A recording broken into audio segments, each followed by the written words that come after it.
Voilà, j'avais oublié d'activer le micro. Donc bon, bah, merci Evelyne pour l'introduction.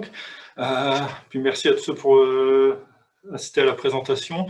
L'objectif de ma présentation, ce sera de présenter donc, nos travaux sur l'identification des reliefs sur un modèle numérique de terrain. Donc l'objectif, c'est de travailler sur la détection de formes de relief de façon générale, de mettre en place une méthode qui puisse s'appliquer sur différents types de formes et puis sur différents types de MNT. Donc, on pense principalement aux MNT raster. C'est surtout ça sur lesquels on va travailler, qui pourraient être à différentes résolutions. Donc, aussi bien des raster à basse résolution qu'à haute résolution.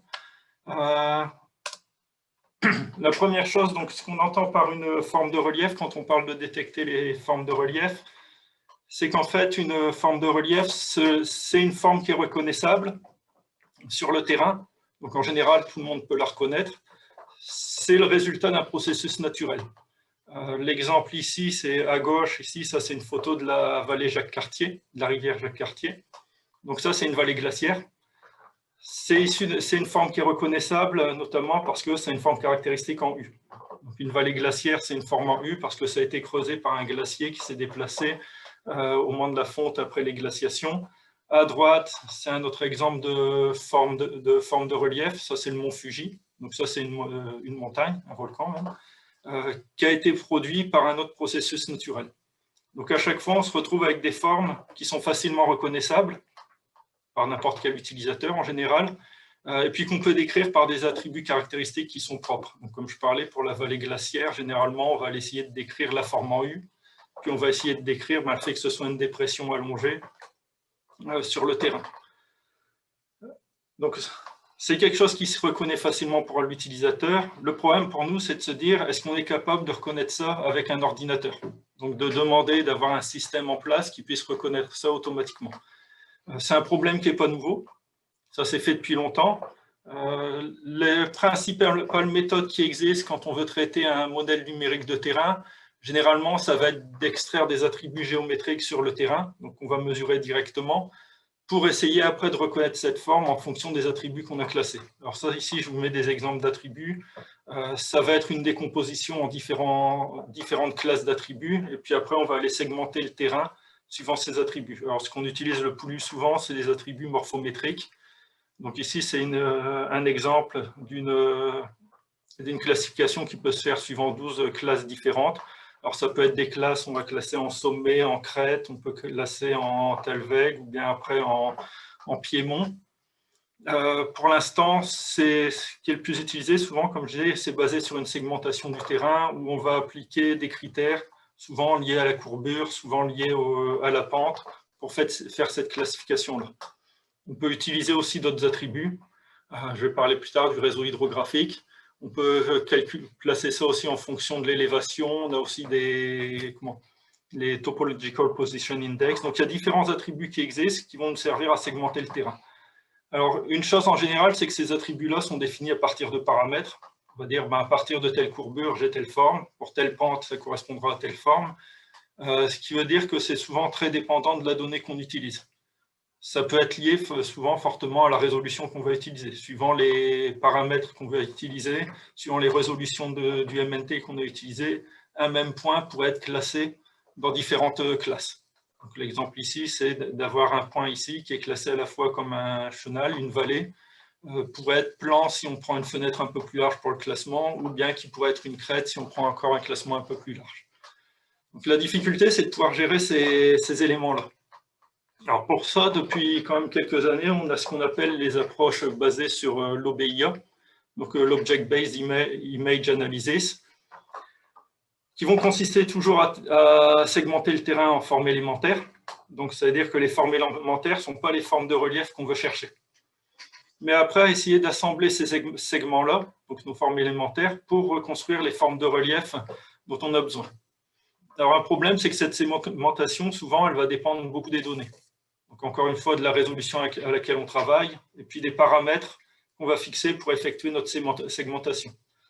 Souvent, c'est beaucoup de seuillage, donc, comme je disais, pour déterminer des pentes maximum, des courbures maximales pour faire notre classification.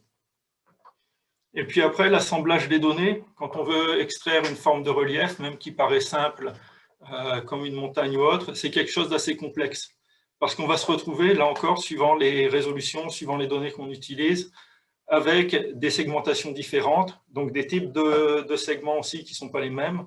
Puis il y a cette difficulté de définir des règles communes qui vont nous permettre de tout assembler ensemble. Donc là, on a un exemple du même terrain qui a été segmentionné de 3 façons différentes, donc surtout avec des résolutions différentes. La difficulté, c'est qu'on ne retrouve pas les mêmes formes. Donc on aura du mal à formaliser, se dire si je veux telle forme de terrain, voilà tel segment que je dois retrouver et assembler. Dans certains cas, ils seront présents parce qu'on aura plus de détails. Dans certains cas, ils ne le seront pas, ou bien ce sera d'autres types de segments qui seront présents parce qu'on ne travaillera pas avec le même type de données. Ce qui fait que l'OBIA, on arrive quand même à automatiser pas mal de choses, mais on reste, je dirais, sur des approches semi-automatiques qui font que quand on veut généraliser ça à n'importe quel type de données, on a toujours besoin plus ou moins d'une intervention où quelqu'un va être là pour fixer certains paramètres. Quelqu'un va être là à la fin pour guider le système, pour dire quels objets assembler. On va essayer de faire l'interprétation lui-même des objets qu'on peut reconnaître, donc des formes de relief qu'on peut reconnaître sur notre terrain. D'autres approches qui existent pour classer les formes de relief, justement, vont être ce qu'on appelle des approches cognitives.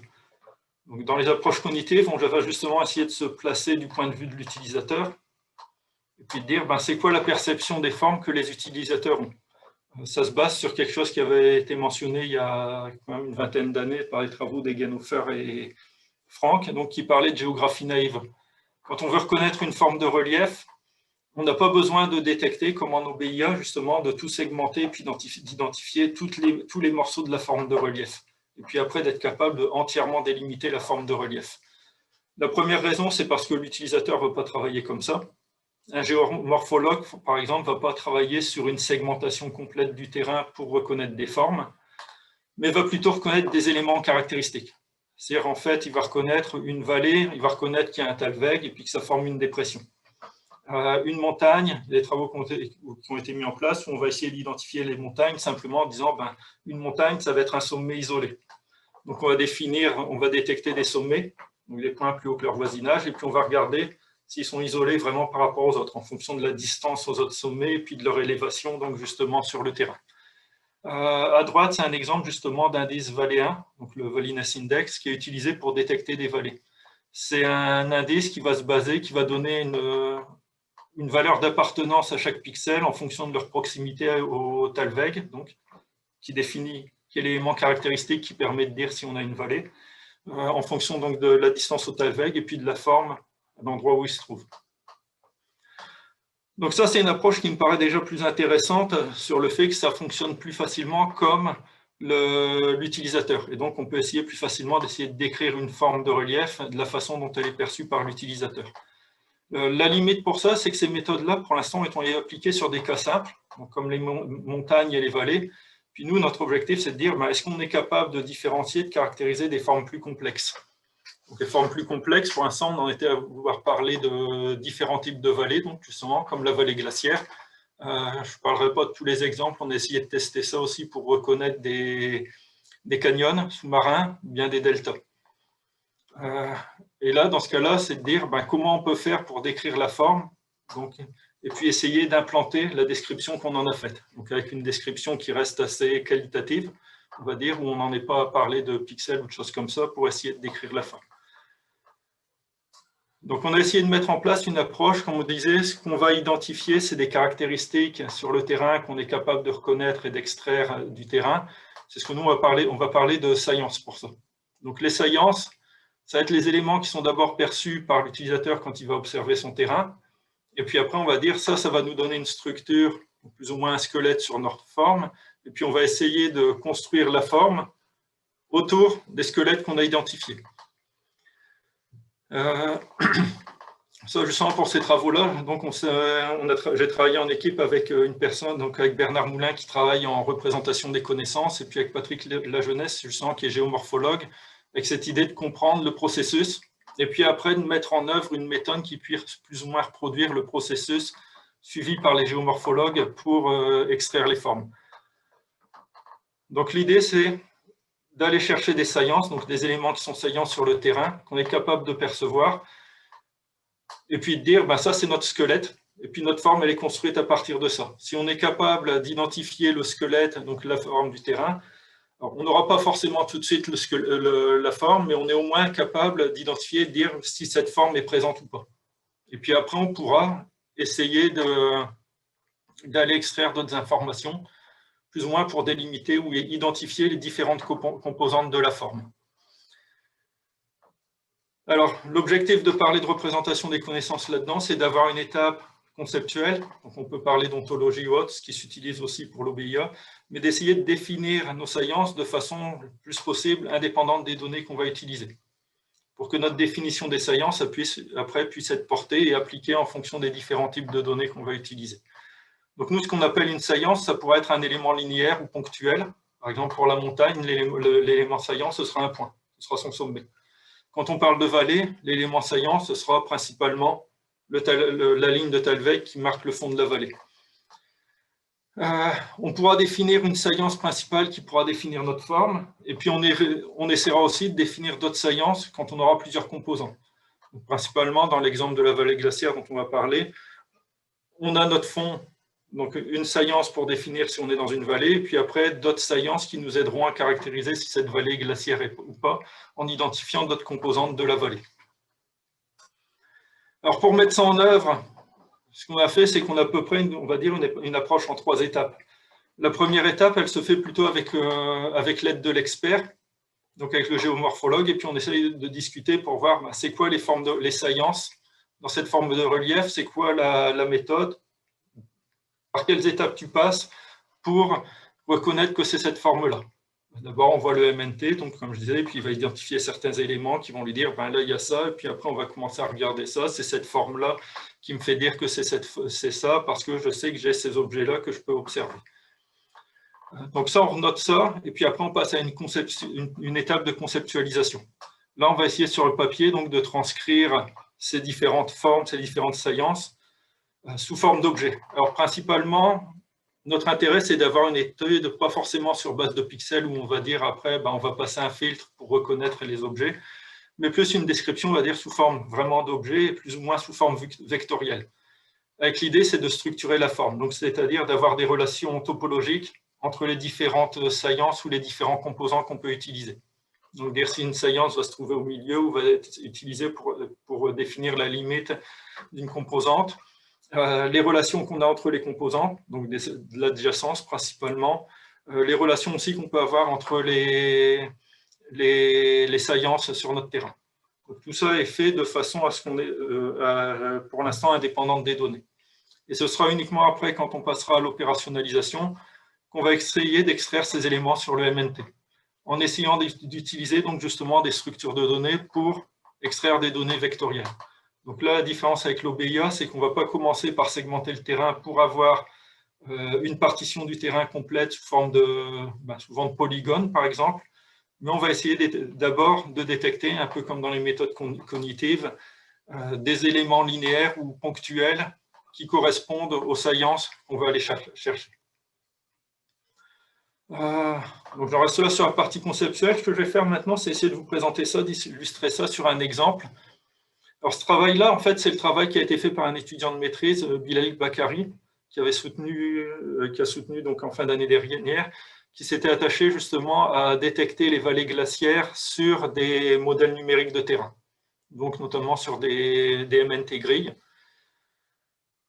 En repassant par ces étapes-là, avec la définition, on partait du principe qu'une vallée glaciaire, en fait, comme on disait, c'est un glacier qui a creusé le sol, donc ça nous donne une vallée en auge qu'on peut décomposer principalement en un fond et puis en pente. Donc une pente de chaque côté, donc une pente beaucoup plus raide et un fond relativement plat, donc qui fait notre forme en U. Alors une difficulté généralement, si on veut travailler avec des méthodes de segmentation, c'est qu'une vallée glaciaire, sur le principe, c'est justement une forme en U, mais quand on commence à vouloir faire de la segmentation dedans, il y a plein d'autres objets dans le fond ou sur les bords de la vallée qui font qu'on aura des difficultés à reconnaître, identifier pleinement les pentes et puis le fond. Notamment, on retrouve pas mal des moraines. On peut retrouver, donc c'est des dépôts le long du fond, bien les moraines latérales plus sur les pentes d'os. On peut retrouver des ombiliques ou des verrous, donc qui seront des verrous qui vont venir bloquer le fond, qui vont faire des segments après qui seront difficiles à caractériser et à manipuler quand on voudra faire notre classification. Donc nous, avec notre idée de vallée glaciaire, on est parti du principe qu'on aura des saillances à reconnaître. Alors, encore une fois, la saillance principale qu'on voudra reconnaître, c'est le talweg. C'est la ligne de fond, la ligne qui passe dans le fond de notre vallée glaciaire. On va essayer de la caractériser. Alors, un talweg, pour ça, il faudra que ce soit... on va d'abord segmenter, on va extraire le réseau hydrographique qui correspondra au talweg. Et puis après, on va dire le talweg, donc une vallée glaciaire, c'est quand même une vallée qui a un fond relativement, une pente relativement douce. Donc, on va prendre en priorité les talwegs qu'on considérera comme plats là-dessus, qui vont nous définir, donc déjà ensuite, on pourra définir, on aura un fond qui se trouve au-dessus de ce talweg, autour de ce talweg, pardon. Et puis après, pour les pentes, les pentes, c'est les parties autour. Alors, la difficulté pour les pentes, souvent, on va aller chercher les critères de rupture de pente pour définir les bordures. Nous, c'était de dire, c'est quoi les saillances qui peuvent nous permettre, qui peuvent caractériser les pentes et puis nous permettre de mesurer justement cette forme en auge caractéristique. Pour ça, ce qu'on est ressorti de notre étude, c'est que sur les pentes d'une vallée glaciaire, on peut observer ce qu'on appelle des contreforts. Donc les contreforts, ça va être des parties un peu plus dures qui sont sur la vallée, qui font que quand le glacier va creuser la vallée, ces parties-là étant plus dures, elles vont être moins déformées. Donc elles vont garder un peu leur forme originale au départ, elles vont moins subir par la suite les phénomènes d'érosion. Donc on aura ces contreforts qui sont les parties saillantes qui vont garder une forme qu'on pourra essayer de détecter et puis de mesurer. Donc, l'intérêt, c'est les contreforts, en fait, on pourra les détecter. Et puis après, on pourra, comme ce sera des lignes, les traiter comme des lignes vectorielles et mesurer une forme le long de ces contreforts pour vérifier si on a une forme en auge ou pas. Ensuite, l'autre forme, c'est que la vallée, comme elle est creusée par un glacier, donc on aura les bords de la vallée, donc qui seront les bords au-dessus. On aura donc un changement de pente en haut ici aussi. La ligne qui marque la limite de la vallée glaciaire, c'est ce qu'on appelle l'épaulement.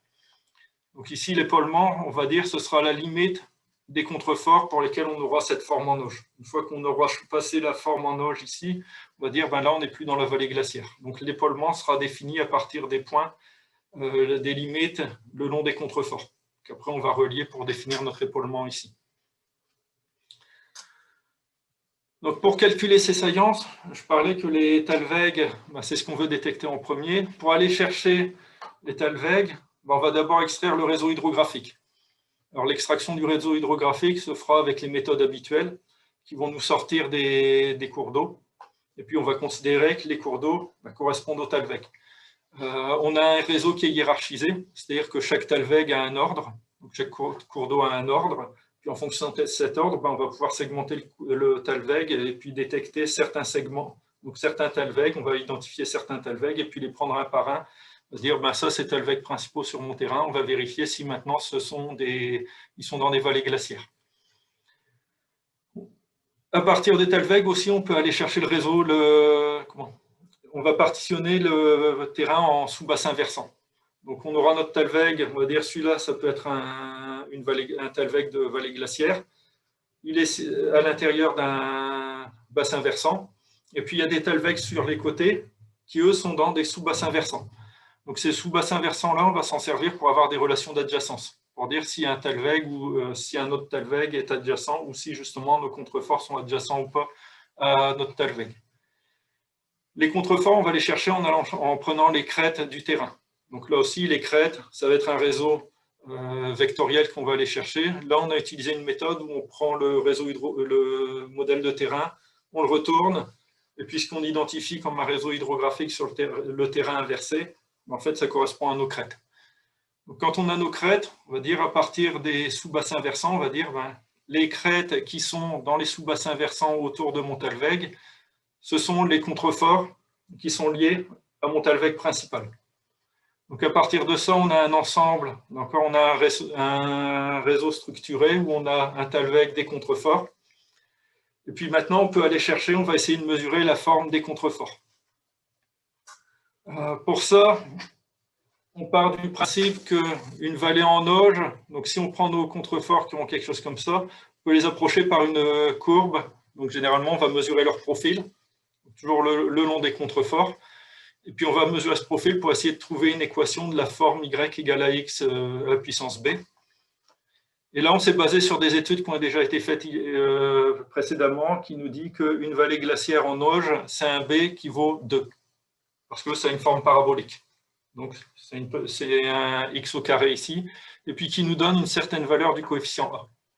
Donc on reprend ça, on va remesurer ça à partir des points de long de notre contrefort. Donc ici en rouge, c'est le point sur le Talweg.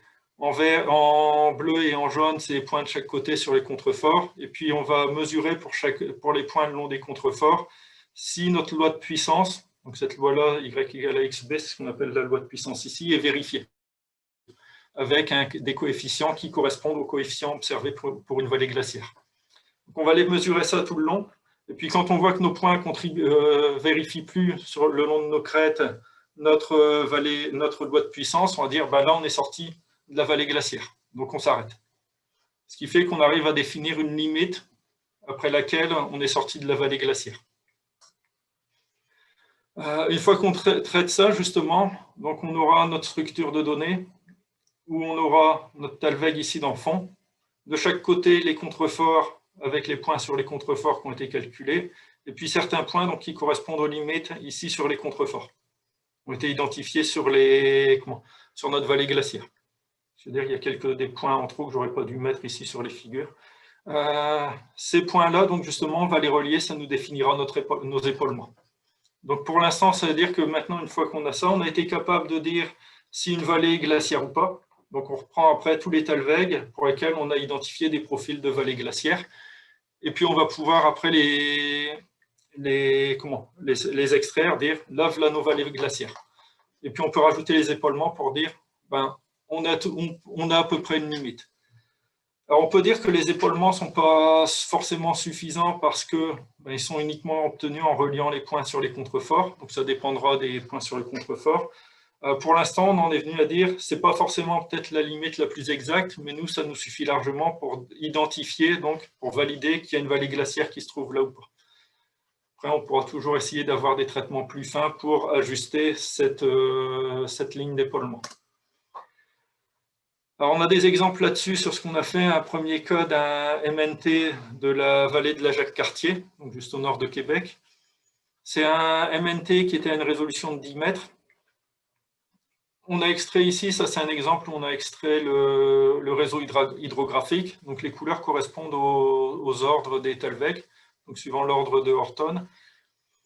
Et puis on a identifié 2 vallées glaciaires là-dedans. Une ici qui est la vallée glaciaire, donc qui est juste dans la Jacques-Cartier. Et puis une autre vallée glaciaire qui est un affluent de la Jacques-Cartier. J'aurais dû noter le nom parce que je ne l'ai plus en tête là-dessus, juste sur le moment. Ici, sur les côtés, donc, ce qu'on a remis, c'est les points donc, en bleu et en jaune. Sur l'image, ce sont les points, les limites des contreforts qui ont été identifiés. Et donc, les lignes rouges, ce sont les épaulements qui ont été mesurés. Donc, et puis en noir au centre, là, c'est donc le Talweg principal de la vallée glaciaire. Donc pour l'instant, ça correspondait bien à ce que surtout les géomorphologues ont trouvé dans la littérature qui a été identifié avec les bonnes limites. Donc on a réussi à identifier le profil en Auge pour ces points-là. On a essayé aussi sur un autre modèle de terrain, donc la vallée du Rhône, ce coup-ci avec une résolution du MNT à 30 mètres. Donc ici, en rose, c'est la portion donc, sur laquelle on a identifié une vallée glaciaire. Alors ça, c'est la portion qui est en Suisse. Là, on se trouve en Suisse du côté de Saint-Maurice. Et puis sur cette vallée-là, donc là, le bassin versant dans lequel on a trouvé notre vallée glaciaire, on a encore ici en rouge le Talweg. Donc on reconnaît qu'il y a quand même un fond plat autour là. Et puis de chaque côté, là encore, les épaulements avec les points identifiés sur les contreforts. Donc ici, on a une résolution à 30 mètres, ce qui fait qu'on a une délimitation beaucoup plus grossière de notre vallée glaciaire. Mais on est capable, même si on ne prend pas les épaulements, on est quand même capable de dire qu'on a une vallée glaciaire à cet endroit-là. Donc notre objectif, c'est là, dans les deux cas, on a travaillé sur donc, 2 contextes morphologiques différents, géomorphologiques différents, deux résolutions différentes. Dans les deux cas, la méthode a été appliquée sans qu'il y ait de paramètres à régler par l'utilisateur. Donc tous les paramètres qu'il y a, en fait, sont des paramètres qui sont issus de la littérature, qui ne sont pas liés directement aux données. Donc, je disais par exemple les paramètres pour la loi de puissance, ça c'est des paramètres trouvés dans la littérature, qu'on applique sur nos données vectorisées. Donc pas sur des données sur les pixels qui pourraient dépendre d'un calcul ou d'une approximation qu'on fait sur les pixels pour ça. Donc, pour nos résultats là-dessus, on peut dire qu'on a réussi à travailler dans deux contextes géomorphologiques différents, donc avec des résolutions différentes. Nos vallées glaciaires sont valides, de ce qu'on a pu valider avec des experts dans la littérature. Donc, on a quelque chose qui est valide pour ça. Quelques limites aussi là-dessus. On avait essayé aussi un autre cas en Alaska. On arrivait aussi à extraire, donc là je ne l'ai pas présenté, on arrivait à extraire les vallées glaciaires, sauf celles où il y avait encore un glacier dedans. Donc, dans le cas où il y a un glacier, justement, celles-là, on ne peut pas les trouver, parce qu'on n'est pas capable de retrouver nos saillances et puis d'identifier. C'était surtout de mesurer les profils correctement pour valider notre loi de puissance. Un autre cas aussi qu'on nous a expliqué en géomorphologie, c'est qu'on peut avoir des vallées glaciaires finalement qui ne sont pas en U, si on est notamment en tête de vallée et puis que le glacier n'a pas suffisamment creusé ou bien que le sol, le type de roche en dessous était trop dur pour être érodé par le glacier. Donc il y a des cas comme ça, évidemment, on ne peut pas les prendre en compte parce que nous, on s'est contenté de regarder la forme du terrain. Donc là, c'était le cas que j'avais présenté. On l'a traité aussi sur des canyons sous-marins. Ça marchait aussi à peu près bien pour les délimiter, pour les localiser, pour les identifier, pour les délimiter. Donc ça, on peut en reparler s'il y a des questions, on avait plus de mal. On a essayé sur des deltas aussi. C'est quelque chose qui nous posait plus de mal parce que la définition était plus compliquée à faire. Donc dans les perspectives, ce qu'on veut faire là-dessus, il y a deux choses là-dessus, notamment. Alors d'abord, il y a d'essayer d'appliquer ça à d'autres formes de relief. Là, pour l'instant, une idée, c'est que la vallée glaciaire, souvent, un problème qui est toujours ouvert, c'est d'aller détecter d'autres objets dans un système glaciaire, comme les moraines ou les cirques, donc ça qui est à l'extérieur de la vallée glaciaire. Donc, une idée, c'est de dire, si on a la vallée glaciaire qu'on a encore pu décomposer, maintenant, on connaît un peu les composantes. Alors là, on ne délimite pas exactement les limites entre les pentes et le fond, mais si on sait exactement qu'on est dans une vallée glaciaire, maintenant on peut peut-être mettre en œuvre des méthodes plus particulières pour extraire des moraines, pour extraire on parlait des verrous, des objets qu'on peut trouver dans la vallée glaciaire. Parce que là, on peut dire qu'on a déjà une connaissance du contexte dans lequel on se trouve et on peut redéfinir des méthodes plus spécifiques. On a d'autres travaux là, donc avec un autre étudiant, et puis là je travaille avec Sylvie Daniel là-dessus, pour essayer de détecter les dunes sous-marines. Alors l'intérêt, c'est que là-dessus, ce n'est pas les mêmes phénomènes de creusement de vallée, donc ce n'est pas les Talvec qu'on va utiliser. C'est différentes formes, c'est différents outils aussi pour aller les détecter, donc on n'a pas de réseau hydrographique là à aller chercher, puisque ce ne serait pas pertinent donc, pour aller chercher des crêtes ou des Talvec. Ici, c'est d'autres objets, d'autres saillances qu'on cherche à identifier. Et puis, comme je parlais du problème du contexte, là, c'est avec une autre doctorante, avec qui on travaille toujours avec Bernard et Patrick, qui est de prendre en compte le géosystème. Donc, c'est-à-dire avoir de l'information pas seulement sur la forme et donc les saillances du terrain, donc ce qu'on peut mesurer directement sur le MNT, mais comme on parlait de résultats du processus géomorphologique, c'est d'étendre la notion de saillance pour prendre d'autres éléments qui ne sont pas mesurables sur le terrain, mais qu'on obtiendrait d'autres données, donc plus sémantiques, qui pourraient être liées à différents types de reliefs, donc différents types de terrains, donc sur de la lithologie, ou bien alors sur ce qu'on connaît sur des processus géomorphologiques qui se sont passés là, sur éventuellement de la végétation ou d'autres phénomènes comme ça. Donc pour essayer d'enrichir l'information, et puis là, ça consisterait à construire une base de données sur laquelle on peut faire du raisonnement automatique pour, à partir donc, de certaines caractéristiques géomorphologiques toujours, essayer d'identifier des zones qui ont des caractéristiques communes, puis dans lesquelles on dit, si je sais que j'ai tel géosystème, donc ça veut dire que c'est telle forme de relief que je pourrais trouver là-dedans. Donc voilà, là, maintenant, ce qui termine ma présentation en conclusion.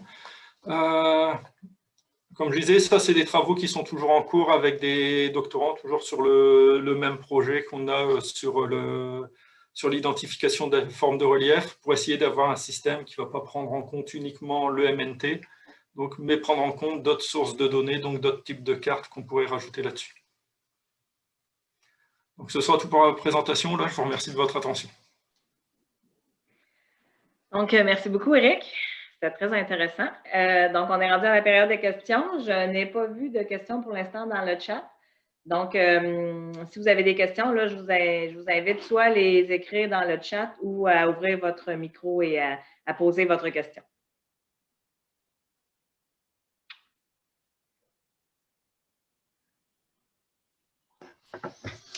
Je vais partir le bal. Moi, j'en attendre une moi, de questions.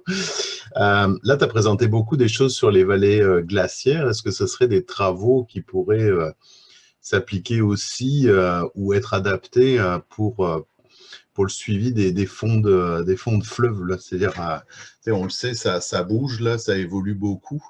Puis il y a beaucoup de travaux ou d'interrogations des fois sur le suivi ou les déformations que subissent les fonds de lit de rivière. Là. Donc, savoir s'il y a une partie de ça ou des choses qui pourraient être adaptées à ce genre de problématique. Alors là, il y a deux choses. Je sens que j'ai parlé des dunes sous-marines. En fait, là, on est en train d'appliquer ça. Tiens, si William est là, justement, il aura peut-être même plus de choses à dire que moi là-dessus, c'est son sujet de thèse. On est en train d'appliquer ça dans le Saint-Laurent, donc à essayer de détecter les dunes qui sont dans le Saint-Laurent. Pour l'instant, le travail, c'est juste de détecter les dunes, mais c'est vrai qu'originellement, on parlait d'être capable, après, de mesurer éventuellement le déplacement de ces dunes. Donc, si on est capable de les identifier, c'est de les caractériser aussi. Donc, de sortir certaines mesures pour voir s'il y a différents types de dunes ou pas. Et puis, d'être capable de dire ce qui se passe dans certaines zones. Donc là aussi, lié par derrière avec des problématiques sur la navigation, donc la sécurité de la navigation pour ça aussi. Dans les environnements marins, on avait parlé aussi on a essayé aussi de travailler sur les deltas. Ça, c'était quelque chose de plus compliqué parce que le delta, justement, il y a une partie immergée, une partie émergée.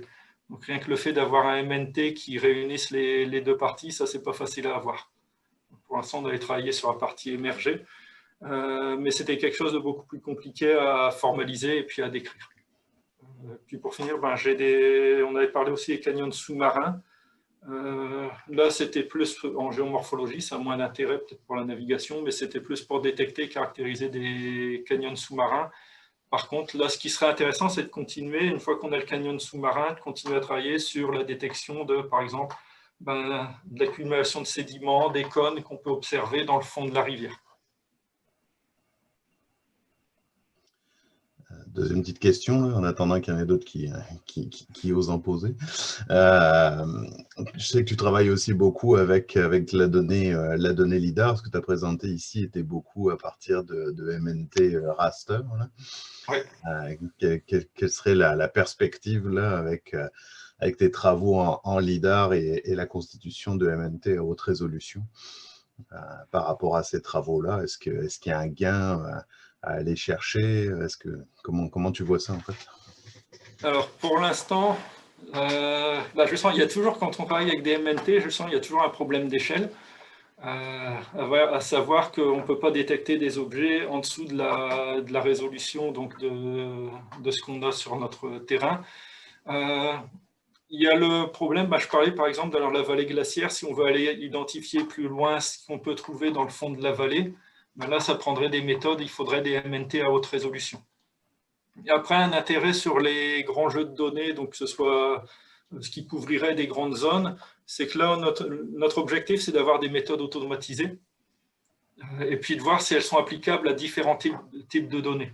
Donc, si on a des méthodes automatisées pour ça, l'idée, c'est de pouvoir couvrir des grands ensembles de données, parce que pour l'instant, donc ça, c'est aussi une discussion qu'on avait eue avec Patrick, notamment. Un géomorphologue, si on lui présente une carte, un MNT, lui, il n'a pas besoin d'un système automatique pour reconnaître une vallée glaciaire. Il sait le faire à la main, il n'a aucun problème avec ça. Par contre, si on lui donne une carte qui représente tout le Québec, par exemple, notamment parce qu'il y en a beaucoup au Québec, là, ce sera plus compliqué pour lui de gérer ça. Donc, c'est là que ça peut avoir un intérêt de faire de l'automatisation. Et puis, il y a aussi que le fait d'avoir ça, on peut caractériser automatiquement, aller chercher faire des mesures. Par exemple, à nos vallées glaciaires, on est capable de mesurer après des éléments sur la pente ou sur la taille de la vallée automatiquement à partir des limitations qu'on fait. Sur les données à haute résolution, un intérêt qui pourrait être intéressant pour nous, c'était de dire, si on est capable de décrire ça après, on peut peut-être toujours utiliser des données plus grossières pour travailler sur des grandes zones et puis identifier certaines caractéristiques, donc certains types de terrain ou certains types de, on parlait de géosystème. Puis une fois qu'on sait qu'on a un certain géosystème, là, aller sur des données beaucoup plus précises, beaucoup plus pointues pour essayer d'extraire des éléments beaucoup plus fins. C'est ce que je parlais notamment avec les moraines.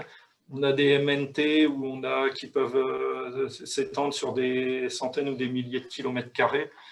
Si on veut chercher des moraines qui sont des éléments extrêmement petits, qui représentent des largeurs juste de quelques mètres, qui ont des représentations complètement différentes suivant le MNT. Si on a des basses résolutions, les moraines, ce sera des éléments isolés. Si on est sur des MNT à haute résolution, là, la moraine, ce sera juste un seul élément continu sur tout le terrain. Donc, ce sera des approches aussi qui peuvent être différentes et adaptées en fonction de ça. Petite dernière. J'aurais une question. Okay, allez-y, je pourrais la poser plus tard. C'est pas de problème. Merci. C'est Didier Perret de la Commission géologique du Canada, basée à Québec. Là, en fait, j'aurais un commentaire à faire là, sur les applications potentielles de ce que vous venez de présenter. Moi, je m'intéresse au glissement de terrain, aux éboulements, et sur la cartographie aussi de cet aléa naturel. Et en fait, actuellement, donc, les principales opérations d'identification des pentes, des talus, parce que pour qu'il y ait un glissement de terrain, il faut qu'il y ait un talus quelque part, se font à la main. Et c'est long, c'est fastidieux. Et étant donné qu'on parle de cartographie, donc ça couvre une surface qui peut être très importante, ça serait intéressant donc de regarder ce que l'on pourrait faire à ce niveau-là. À moins que ça ait déjà été fait, là, je ne sais pas. Alors, je sais que j'avais lu, justement, c'était un étudiant qui était venu, on avait fait avec un étudiant qui était venu en stage, qui s'intéressait au glissement de terrain. Il avait utilisé des systèmes comme ça où on avait essayé de construire des crêtes, à partir des crêtes, de délimiter des zones à l'intérieur qui contenaient les glissements de terrain. Alors, lui avait appliqué certains outils qu'on avait développés. Donc, après, lui était expert justement aussi là-dessus. Et apparemment, c'était quelque chose qui marchait bien pour lui pour détecter des ensembles de glissements de terrain. Après, il m'avait dit, il y a certains objets, certaines formes de terrain dans le relief qui peuvent indiquer des terrains potentiels où il y a des risques de glissement de terrain. Et puis là, oui, on a dit, dans ce cas-là, oui, on pourrait essayer de mettre en place des formes, des outils pour détecter ces formes-là, justement, de glissement de terrain, qui pourraient conduire à des glissements de terrain. Il avait parlé c'était en anglais, de wedge, donc c'était quand on a un sommet, on avait plusieurs, une ligne de crête et puis plusieurs crêtes qui partaient faisant un coin là. Donc il y a certaines formes apparemment caractéristiques qui pourraient être identifiées là-dessus. D'accord. Je vous recontacterai là pour avoir peut-être, pour en discuter peut-être plus longuement là si vous y voyez un intérêt. Oui, parce que j'avais vu que j'avais déjà discuté qu'il y aurait apparemment moyen de trouver des formes qui pourraient servir à ça, donc ça pourrait être une application intéressante pour ça.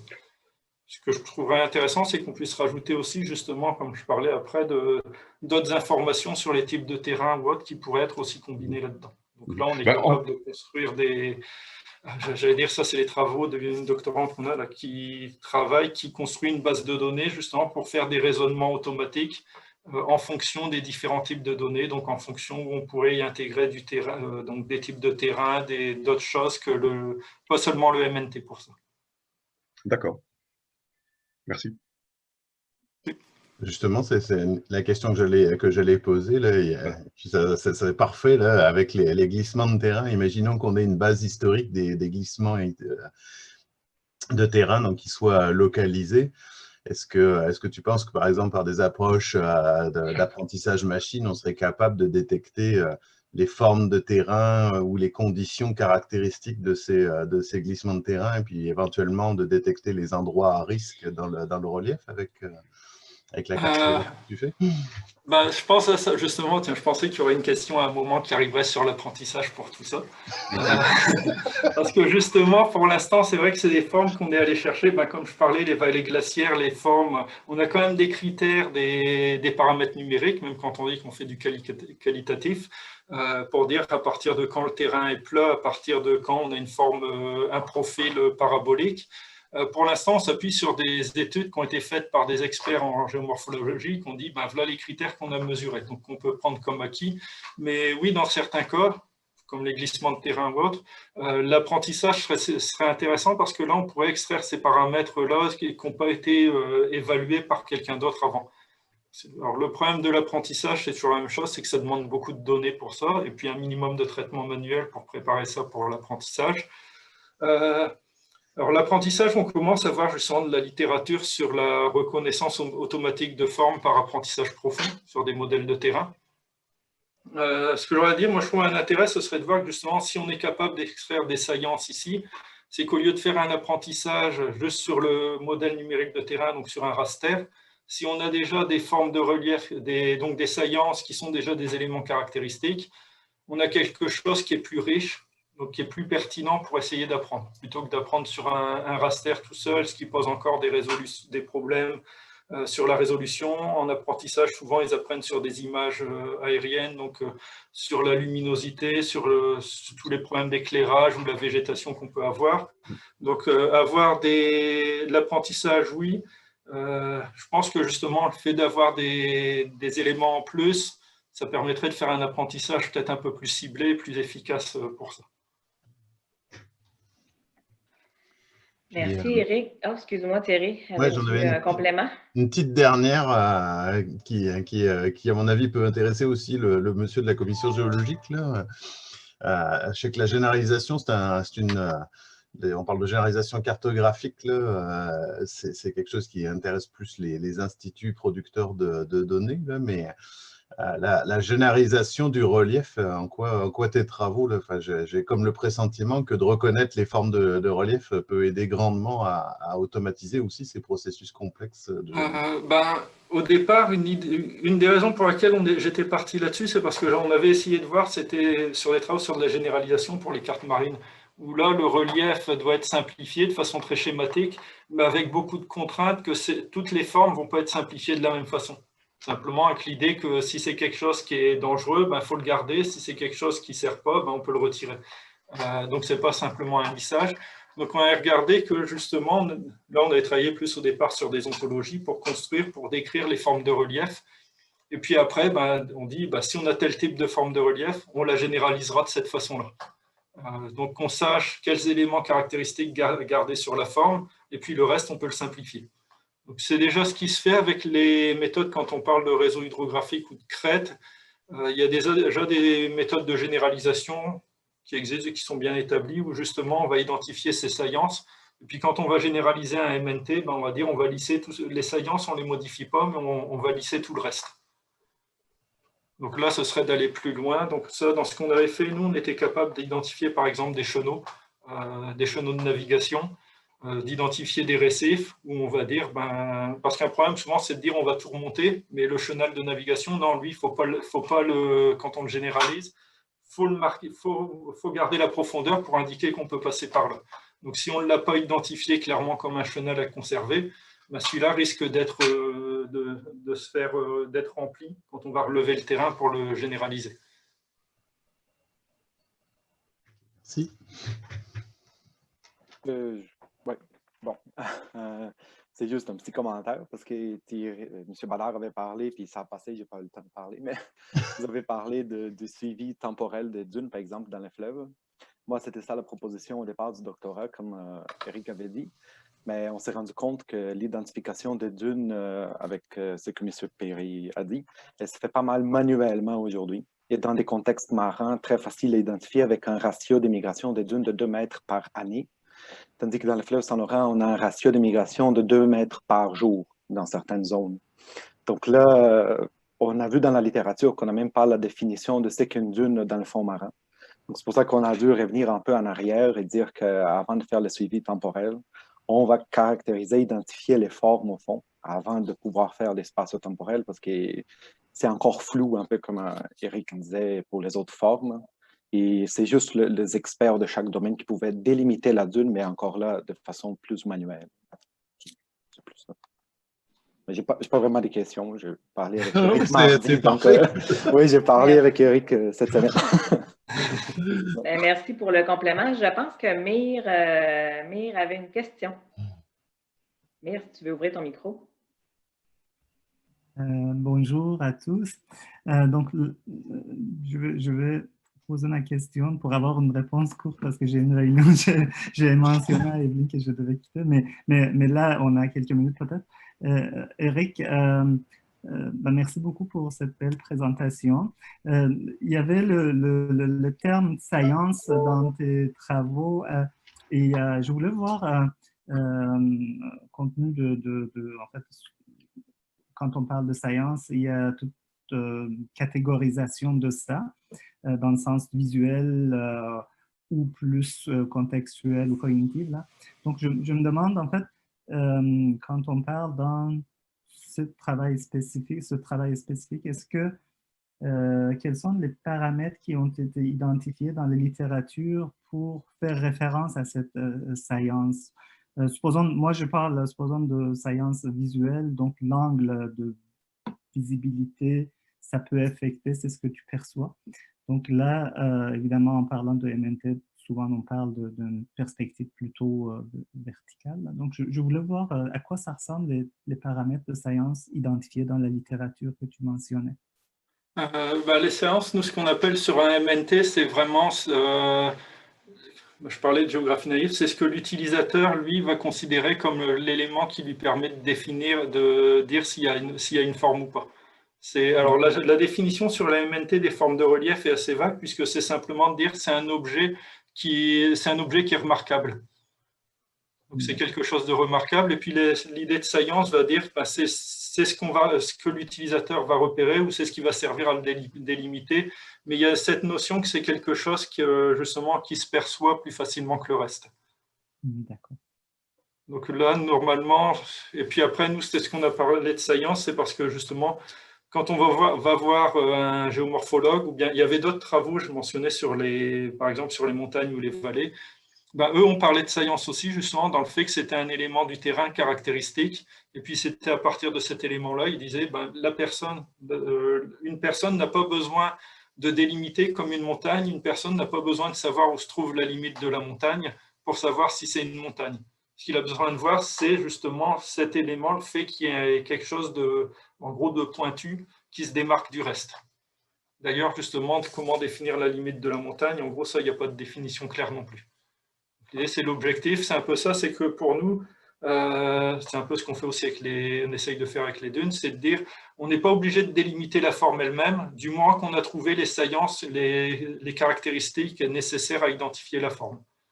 Là, les vallées glaciaires, éventuellement, on n'est pas obligé de placer l'épaulement, du moins qu'on arrive à dire, on a bien une vallée en U, on est dans une vallée glaciaire. Donc on cherche seulement à identifier, mais pas forcément à délimiter les formes pour ça. D'accord. Bon, en tout cas, c'est un sujet intéressant à poursuivre, mais merci beaucoup. Est-ce que d'autres personnes voudraient poser des questions? C'est le temps.